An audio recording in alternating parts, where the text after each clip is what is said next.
friends, I am Rob the Dungeon Tutor, and today I have a special topic, which has kind of obliquely been suggested by a few of the acquaintances that I've made online. And especially this question comes up, I hear from a lot of different people, some variants. So, today I'm going to tackle the fallacy of the 20th level campaign. One commenter basically posted, I've never ever played a game from 1st level to 20th level, and I don't think I'm ever going to be able to. Just with the group that I've got, I don't really see us sticking together for even another 5 years. So I don't know if that'll ever be a thing. And quite honestly, I have heard things like this before. I mean, if you look at even Back Me D&D, it starts at 1st level with the basic set, goes all the way potentially up with a master set up to 36th level. Millions of experience points to get to that point. It is a huge accomplishment, if you want to think about it, for having a character go all the way from that point to that point. Pretty lofty stuff. And if you get to that point and you still want to play that character, they had the Immortal set too. You could transfigure your character as an Immortal and start all over at the bottom rung of Immortal levels and go on from there. Now, I don't know anybody who's done the Immortal stuff. And I'll be honest with you, I don't know anybody who's ever gotten a character to 36th level in Back Me. Why is that, do you think? Well, I have some answers for that. Number one, the idea of playing a maximum level character is kind of a fun idea. You are practically a godling in your world. There's not much that you can't do one way or the other. If you can't yourself do it, you can buy whatever you want. You can wave your hand and convince people to do things or something like that. Every character class that gets up to 20th level, your character is amazing, well beyond the capacity of most other people. Most of them will ever get. So, this is, of course, unless your campaign, for whatever reason, your world is just draped with people who are just hanging out at 20th level. You do you, I guess, but in a more realistic world, 20th level is a rare achievement. And honestly, something that most people really won't shoot for. Oh, yeah, don't get me wrong. 9th level spells for a spellcaster, oh, that's very appealing. Most characters that are spellcasters are fairly driven that way to trying to accumulate as much power as possible. That is visceral, raw power, the ability to shape reality to your whim, annihilate armies, and things like that. But let's be realistic here. You get to a certain point, and then the threats against you have to be so singular, so incredibly over the top to challenge you, they become really unrealistic. I mean, it's like the Game Master has to ring out special threats for you to take out. If they really existed for any other purpose, they would wipe out huge amounts of population, cities by themselves. But no, it's darn lucky we just happen to have you lot of 20th level characters here to save the day. What would we have done if you hadn't been here? Because certainly all these other heroes that we have are cool, but they couldn't have taken that on. We needed you. And that's how a lot of those adventure paths go, if you think about it. The one where you take on Orcus, or Demogorgon, or Tiamat, or, you take your pick.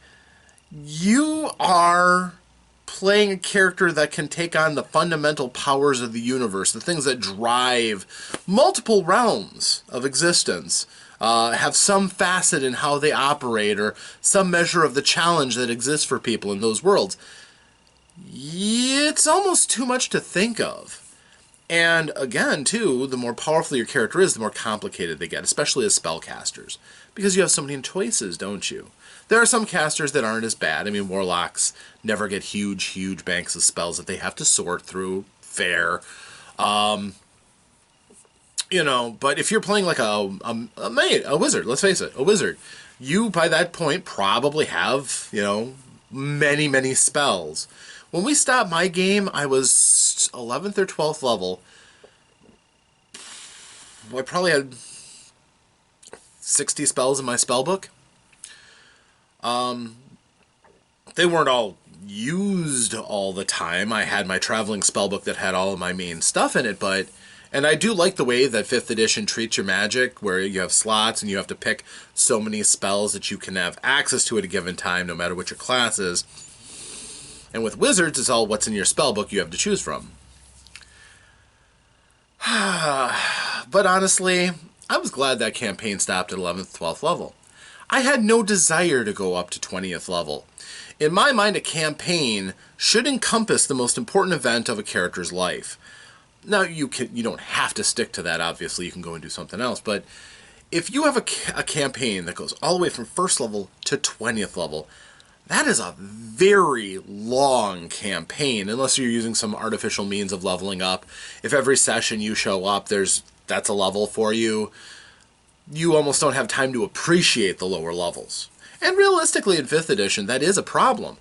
The experience totals are so low to advance from 1st to 2nd, 2nd to 3rd, and 3rd to 4th, that it's a blur if you're using standard experience tables. Just a couple of challenges and ding, you hit a level. And then you're immediately going to want to take advantage of that. If your game has you training, you want to go from 1st to 2nd as soon as possible. You really want that extra power boost so that you can make fights that much more survivable, so that you can take on challenges just a little bit more. But it's not a night or day difference. Obviously your proficiency bonus isn't going to increase. You could double your hit points potentially, maybe not, but you could. You'll probably get some other ability granted by your class. Some of them can be really useful. The fighter's ability is incredibly useful. Mages getting another 1st level spell, that's not a bad thing. Actually, most of the primary casters getting another 1st level spell, not a bad thing. It's good stuff. So,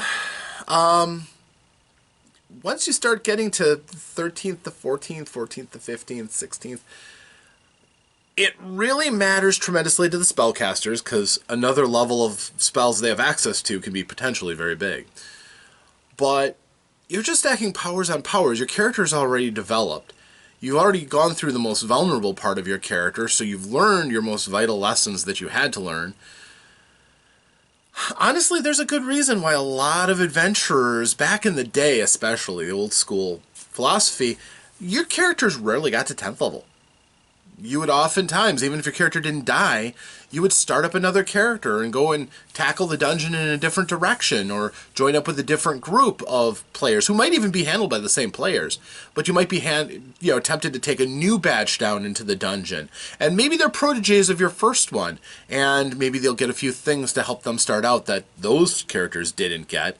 And those characters might go on to form shops and temples and stabilize the kingdom area, so that or tavern owners were really big, so that those characters have something to do. But their story began and ended sometimes as the players willed it. Okay, we've adventured enough with this character. They have enough money to take care of themselves for the rest of their lives. They have the skills that they can potentially help other people.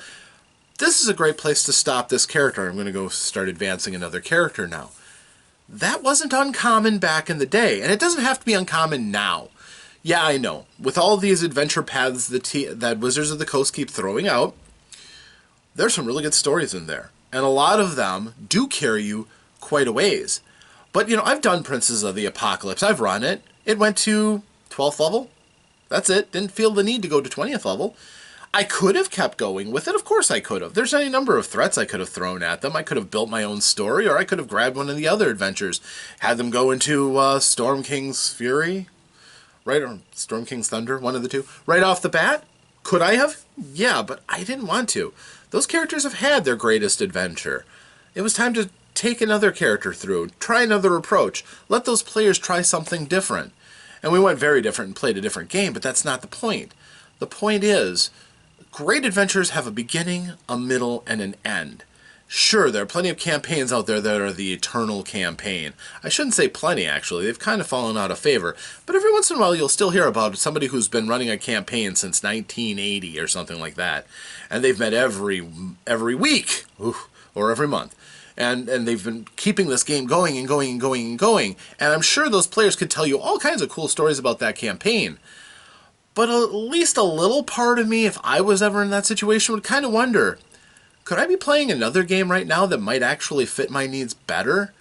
Could I not have tried a different character and maybe approached the game in a different way, or gone down somebody else's storyline? After years of playing with a particular character, it's great to look at where you came from and how you got there, sure. But if where you are now, there's not that many different directions for you to go because you've already made your important life choices, I like to think the idea is there that maybe there's another game out there that's just waiting. And this one can end when we've accomplished our goals.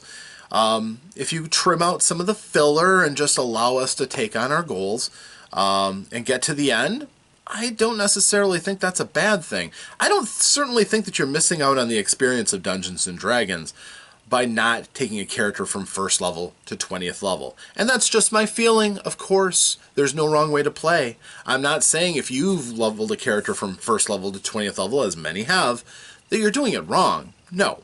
Hopefully it satisfied you the entire way through and that you really felt that even at the end you were being challenged in a credible way that, let you feel even closer to your character. Awesome. But anybody who feels like their campaign is devalued or their character's experience just weren't as impressive as somebody who carried all the way from 1st to 20th, I hate to tell you, but that's just not true. It's a fact that that person may only have been playing longer. It doesn't mean that your character wasn't as valid, wasn't as important, wasn't as cool, and that you didn't have a chance to do as many cool things in that time. Just a bit more compressed, that's all. And your character, was lower level and more vulnerable, and therefore the drama was a little bit greater. And when you get up to, 19th and 20th level, sure, your character might hit 0 hit points, but your group may have something that just instantly takes them back, and that isn't so much of a danger anymore. And that's usually the case. If your characters are that powerful, the group has had ample time to get characters that are that powerful that even those great big threats are only as impressive as the same threats that they were facing back when they were low level. Just my thought. I think it's pretty valid though. So when you're playing and you're thinking about doing a campaign, I would urge you to think about how long do I really need to make this game run? What kind of power level do I want my characters to get to? Because that can take most of the fun out of it if you go farther and farther and farther and let your game just drift out of your control to the point it's just not fun anymore. And that you are having a difficult time challenging your players, or even if you're not, that they've been through so many challenges, one after the other, that they're jaded. That they've had to keep facing horrors beyond the understanding of mankind just to keep a threat in front of them so that they feel like they've actually been in a fight. If you're in that boat, it can seem a bit overwhelming, and it can seem to be too much. So, that's my advice to you. Don't feel like you need to go to 20th level from first level. And of course, that's just basic Dungeons and Dragons, theory. There are other games that this also applies to, of course. But all it comes down to is this. Any length of time in a game may be the appropriate time depending on the scope of that game. I've kind of been playing around with that with short little bites of role-playing games, finishing an entire story in 3 or 4 sessions. Doesn't make those games less valid. The players love those characters. They love that game in the snapshot that they got. And maybe someday they'll want to go back to that game and see what a longer experience is like. Sure. But in those short bites, we still had a lot of fun. And we were then able to go on to the next game without a lot of extra baggage, just knowing that we told a great story in the scope of the time we had. So, that's my thoughts. Hopefully this kind of helps you out. Maybe, confirms that other people think the way you do. And if you're feeling a little bit down that, hey, I've never been from a 1st to 20th level character campaign, maybe that's not necessarily a bad thing. But it is nice when you get to at least finish your story. So whether or not you're playing Dragon Heist and you get up to 5th or 6th level and that's it, hopefully that story encompassed everything that character really wants to know, and when it's done, you end up in a good place, that you are satisfied that you've told that story through. If you start out a character at, say, 5th level, your group doesn't like playing 1st through 4th when their characters are really vulnerable yet, well, it doesn't mean that your character is less valid. It just means that that stuff that happened wasn't as important as the stuff that's going to happen as you play the characters. And that is what we're encompassing in these games. That is what makes these tales that are worth telling after these events have happened. These are stories and legend that are carved into our imaginations and our memories. And that is the greatest treasure that you will actually find in a role-playing game. I can assure you of that. So, I'm Rob, the Dungeon Tutor. Thanks for listening to me. This has been another session. Until next time, thank you very much. We'll see you the next time. Roll some dice, play some games, have some fun, stay safe out there. And until that next time, farewell.